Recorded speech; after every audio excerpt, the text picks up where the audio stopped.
ஒருத்தர் வந்து ஒரு பொண்டாட்டியினுடைய தாலியை கூட அடமானம் வச்சு ஒரு படத்தை ரிலீஸ் பண்ணலாம். ஆனால் பொண்டாட்டியினுடைய நகையை வச்சு பூஜை போட்டு படத்தை ஆரம்பித்தான்னு அவன மாதிரி பைத்தியக்காரன் கிடையாதுன்னு சொல்லுவார் அவர். ஆரம்பத்துக்கு வேறு வழியே இல்லை, ரிலீஸுக்குன்னா அப்போ வேறு விஷயம்.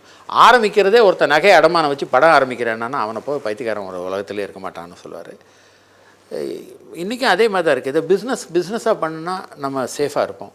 இதை கேம்பிளிங்காக பண்ணி இதில் நமக்கு பண்ணணும்னா இதில் நிச்சயமாக ஆபத்தான ஒரு இண்டஸ்ட்ரி தான், அதில் ஒன்றும் சந்தேகமே கிடையாது.